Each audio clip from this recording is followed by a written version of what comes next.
Canal. Good day, Gladys Sambo. Good day, Junior Sen. Good day, televiewers and thousands of journalists on the 1 p.m. bilingual newscast on Canal International. Right ahead, at of stories.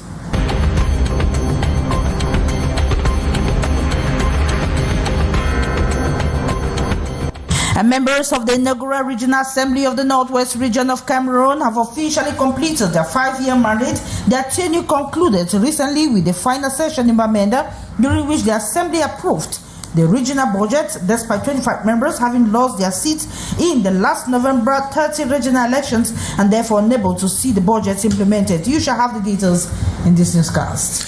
Des discours de haine et une tendance de désinformation électorale ont longuement animé la période présidentielle au Cameroun. Eh bien, cette présidentielle d'octobre 2025 a connu une montée en puissance de désinformation électorale qui, justement, n'a pas cette désinformation, du moins cette montée, on va dire ainsi, n'a pas été sans conséquence. L'organisation Data Cameroun livre ainsi un rapport sur la situation à découvrir dans ce 13h. And in a bid to rekindle a culture of reading among residents in Douala, a citywide book fair is underway at the St. Peter and Paul's Cathedral in Douala. Organizers are offering books at highly affordable prices as low as 250 to 500 francs CFA, giving book lovers, often discouraged by rising costs, a rare opportunity to purchase quality titles at accessible rates. The details in this newscast. Those were main stories. Stay on for developments.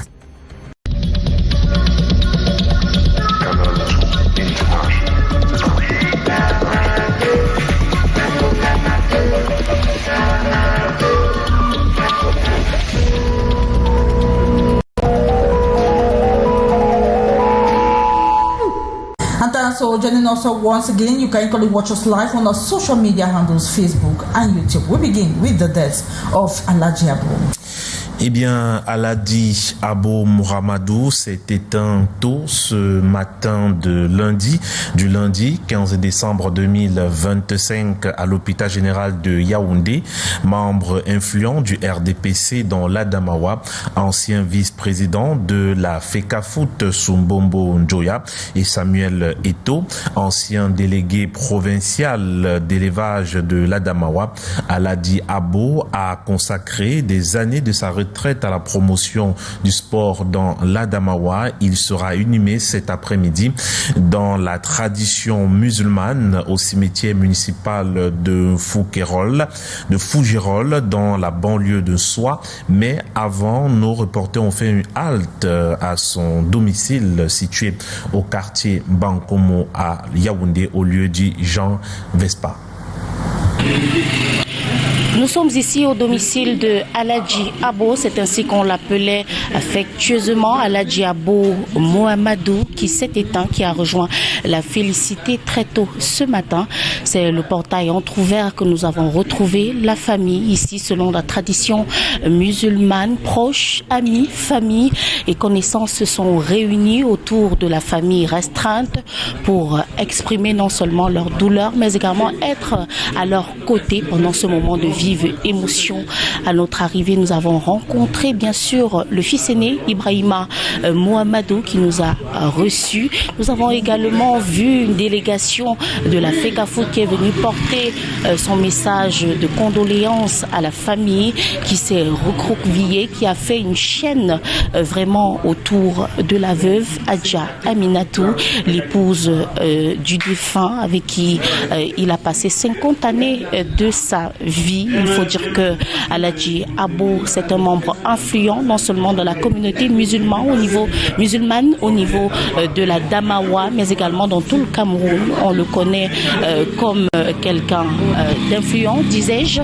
Il a également joué un rôle primordial au sein du RDPC, parti politique au sein duquel il militait. C'était vraiment un mastodonte, un dinosaure politique dans le septentrion avec pour base la Damawa, Ngaoundéré où il était également installé. Il a été également aux premières heures lorsqu'il s'agissait de défendre les intérêts du football camerounais au sein de la FECAFOOT. À ces dernières heures, dont la Damawa, il a été aux côtés des jeunes pour promouvoir le football dans la région. C'est donc un personnage très aimé du public qui s'en va. On n'oublie pas ses qualités humaines, un homme de partage, un homme de bien, qui était très connu pour sa générosité, et on reviendra certainement sur quelques hommages qui vont peindre les traits de caractère de cet homme de bien qui s'en va. Canal 2 international depuis le domicile d'Aladji Abo, ici à Jean Vespa. Nous étions Janice Kamga, Constant Kamga et Beatrice Ngamon.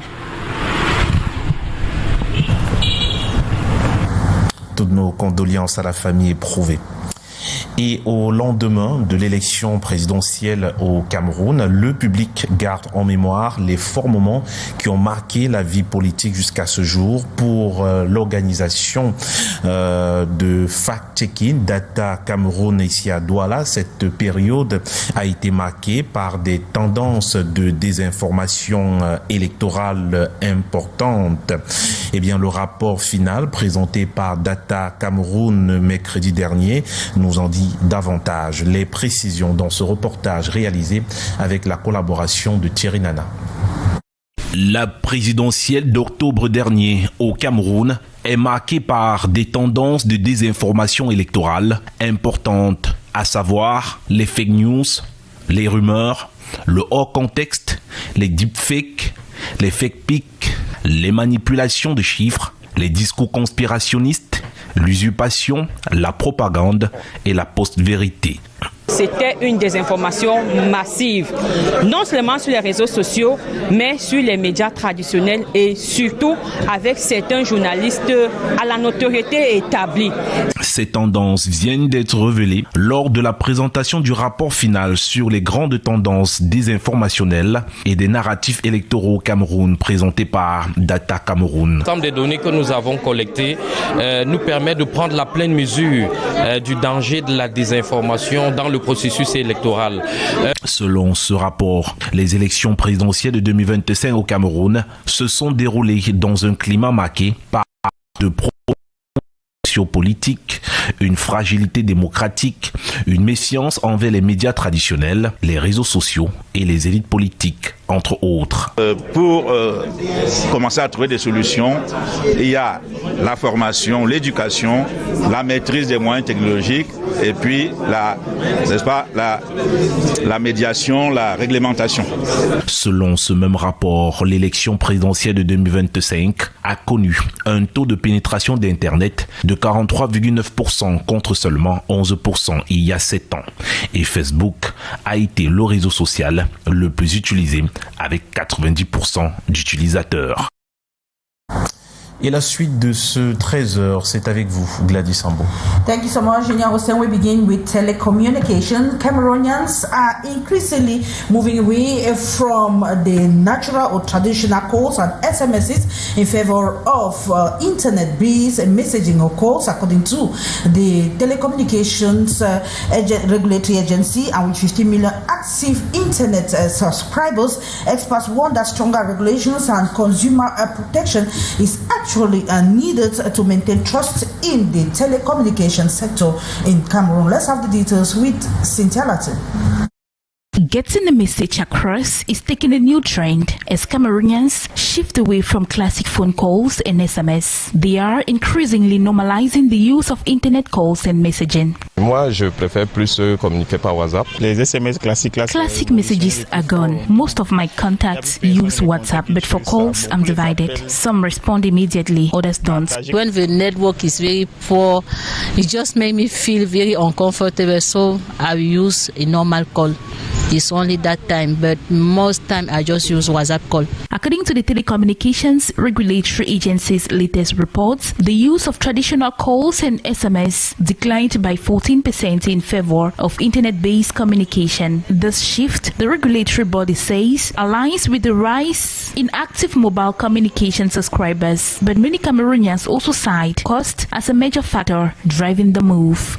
When I make a WhatsApp call, I'm not worried about running out of airtime. It uses megabytes and is cheaper. But with traditional calls, you have to rush your conversation even when you have a bundle. Call WhatsApp is very easy for me and the price is very low. Economic experts blame major communication companies for contributing to this transition. Since 2017, services that were previously free have started being built. What bothers consumers and distributors, including mobile money operators, is the continuous increase in prices for various services, including SMS and money transfers. Consumers' rights groups have not clarified the legal basis for these charges, leaving many subscribers frustrated in opting for cheaper alternatives. David Kwete further calls for better protection of clients and greater accountability from telecom operators.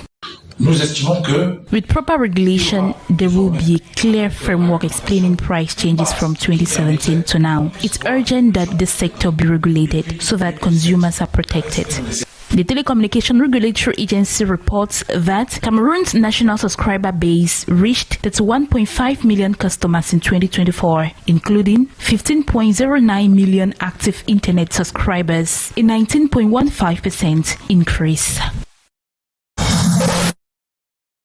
Cynthia Latte, and we take you to Ngandere, where the Ngandere Fair has officially relocated from the city center to a newly developed site in Jabake, situated 20 kilometers away from the main town.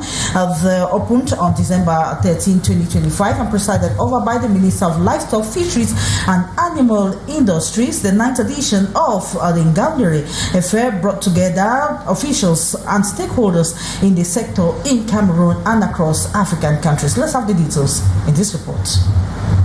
The center of attraction at this fair in Ngandere is an animal weighing more than 1 ton, transported from the Manyo-Banyo division, a symbol of the livestock potential in the Adamawa region. This is a cow I have raised for 4.5 years. It weighs 1 ton and 66 kilograms. Around it, visitors discover a wide range of local and crossbred cattle selected for their high meat and milk yields. Sheep, goats, horses, camels, and poultry are also on display, highlighting the diversity of Cameroon's animal resources. It was crossbred and inseminated with my own ram. The young animal you see here is from the ram. According to the organizers, the event serves as a marketplace and a meeting point for breeders, processors, veterinary laboratories, and investors seeking to strengthen the livestock value chain. The official opening ceremony drew delegations from Nigeria, Chad, and Congo, alongside representatives of CEMAC institutions and livestock production basins from across Cameroon. Discussions have focused on improving meat and milk production, animal health and nutrition, as well as addressing security challenges linked to transhumance. There is a strong alignment between the sub-regional strategy and how it is being implemented at the national level in Cameroon, which is very encouraging. Now permanently established in Jabake, the new fairground was inaugurated by the Minister of Livestock, Fisheries and Industries. Authorities say the modern infrastructure reflects government ambitions to transform and modernize the livestock sector. The sector is progressing very well and undergoing modernization. You can see it in the different stands and in the quality of the animals on display. Speaking at the site, Minister Tiger said the dairy industry in Cameroon is firmly on the path to modernization and sustained development, with the Ngandere Livestock Fair expected to play a key role in driving growth across the sector. And members of the Medon Regional Assembly for the Northwest Region of Cameroon have completed their mandate. Their 5-year in office expired recently with the holding of the last session in Bamenda dedicated to the voting of the budget, in which will be executed by 25 of the members, or will not be executed by 25 of them who lost in their constituencies in the last November 30 regional elections. So let's have the details with Sherifa Saleh and Anya Collins from Bamenda.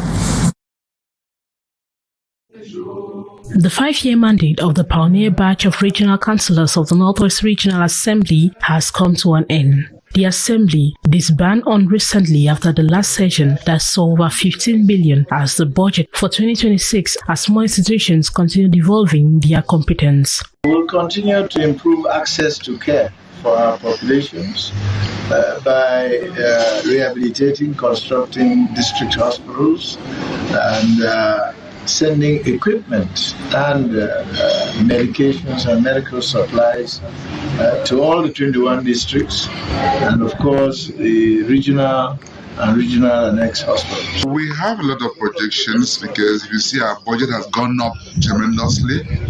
So it means if we did things last year, we can be able to triple them from next year.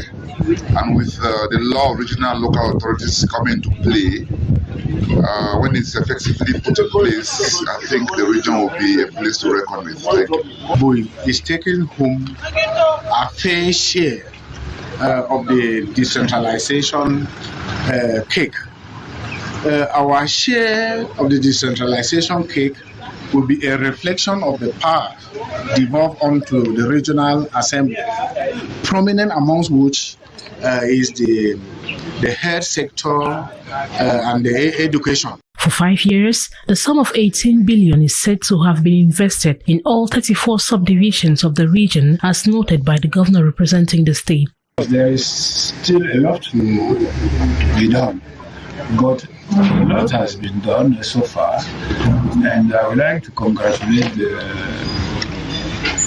Regional Assembly, the Executive Council of Regional Assembly, and the various stakeholders, including the population, the contractors. Out of the 70 divisional councillors and 20 members of the House of Chiefs who started the first ever assembly, 25 have been voted out following the November 30 regional elections.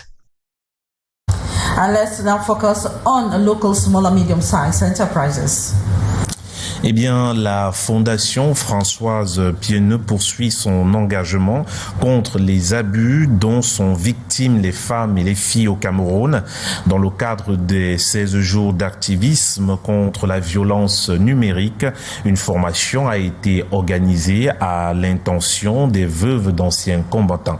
Les détails dans ce reportage est signé Karel Mezachachoya et Michel Foucault.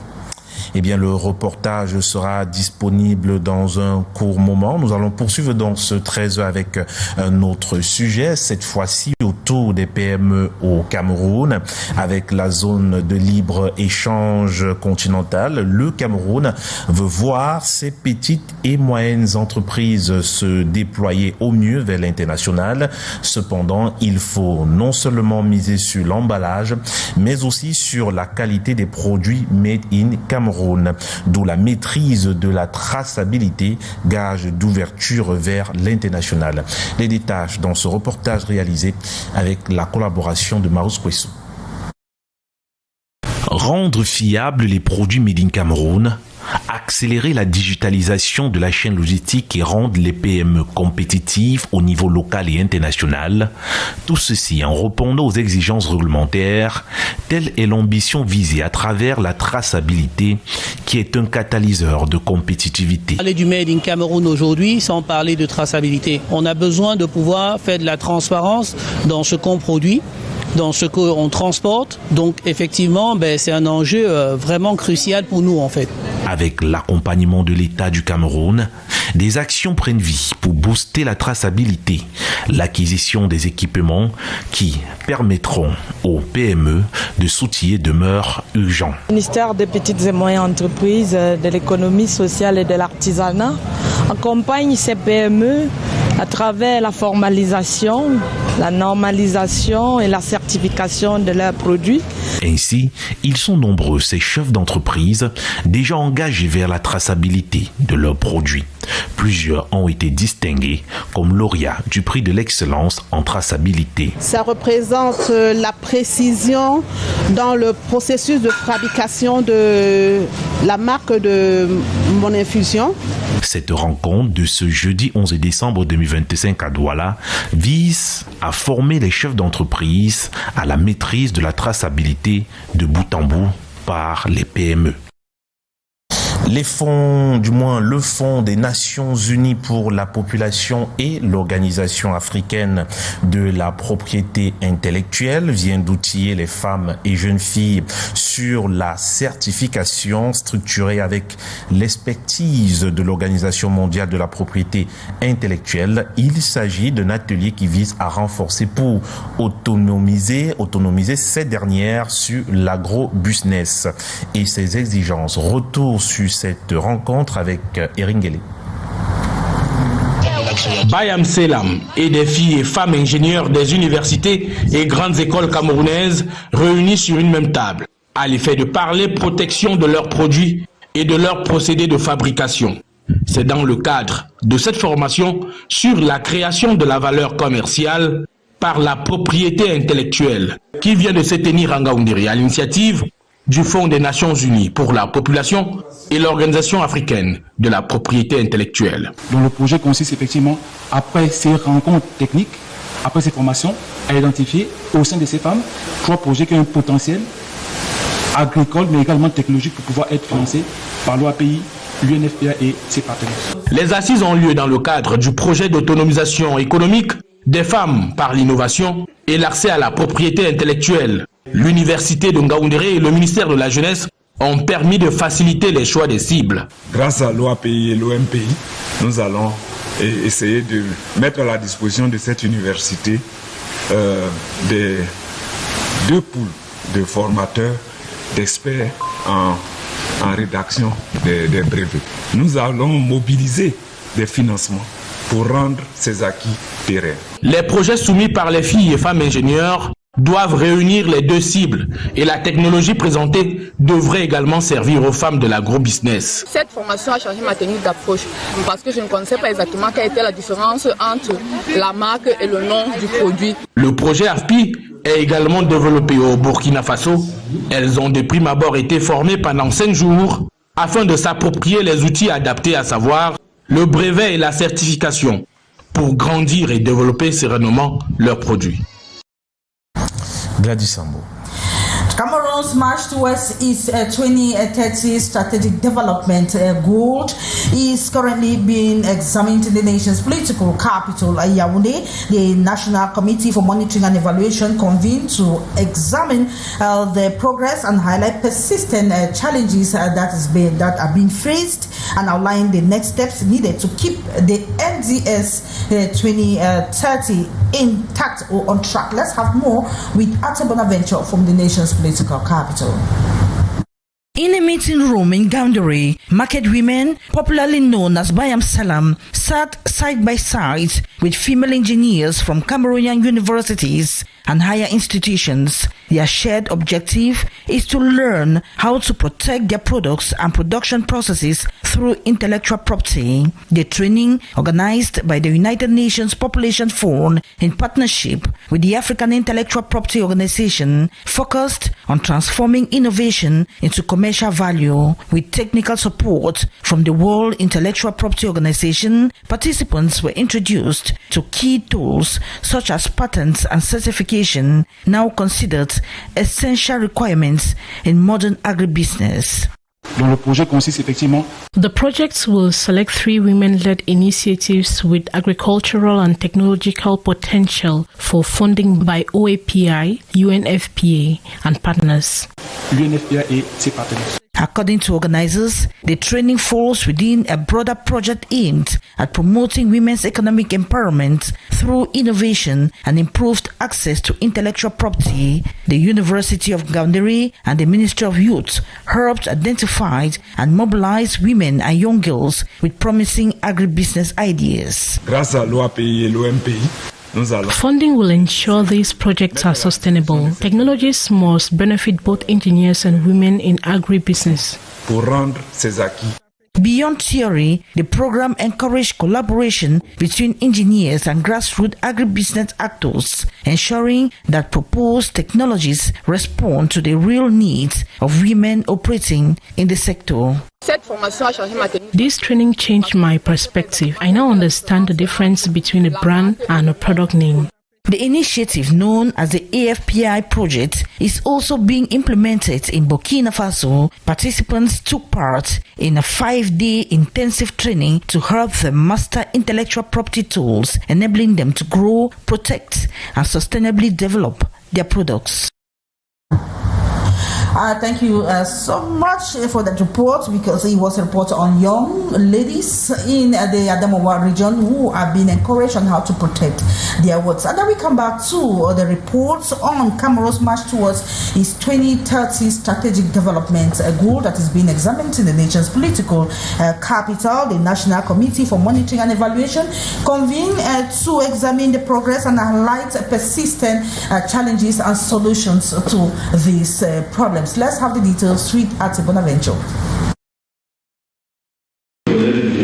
5 years into the implementation of Cameroon's National Strategic Development Plan dubbed NDS 30, it is time for checks and balances. The midterm evaluation meeting has brought together senior government officials, representatives of public institutions, technical partners and experts involved in Cameroon's development planning. Over several hours, participants reviewed performance indicators across key sectors including infrastructure, health, education, governance, and economic diversification. Presentations highlight key progress in the improvement of infrastructure and digitalization of public service, but also points to persistent gaps such as delays in project execution, financial constraints, and the need for stronger coordination amongst stakeholders. The committee emphasized the importance of reliable data collection and modern monitoring tools to ensure that development interventions remain aligned with national priorities. Recommendations focus on improving accountability, accelerating procurement process, and reinforcing local level follow-up mechanisms. This annual session is part of government's effort to guarantee transparency, strengthen evaluation culture, and keep the country on track to meet the long-term ambitions of the NDS 30. And we talk culture before we wrap up this edition of the 1 p.m. bilingual newscast. Books are being sold at unusually low prices at the Veritas Publishing House that launched its annual book fair that is at the St. Peter and Paul's Cathedral in Akwa Douala. The initiative aims to make literature more attractive and affordable and encourage a stronger reading culture, as we hear in this report.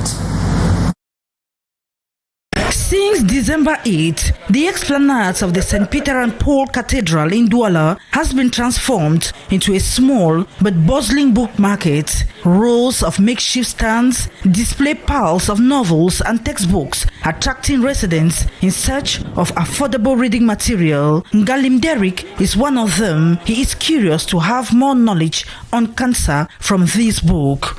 I climbed on the stage here and this word cancer, it caught my attention, and I was just speaking to see if there could be some useful information inside.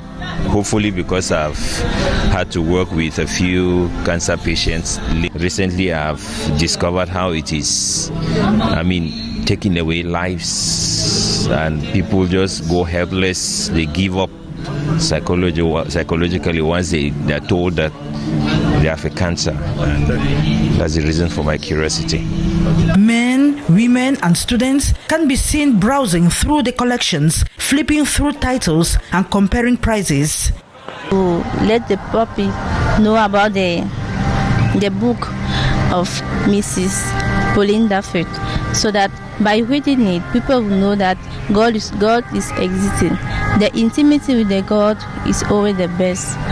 Organized by the Veritas Publishing House, the annual book fair has become a much anticipated event for book lovers in the city. So it's up to us to create opportunities that make quality literature accessible to everyone. If someone wants to read but has a limited budget, this fair offers them the chance to buy books and refresh their personal library. Our goal is to remove the biggest obstacle to reading, the price.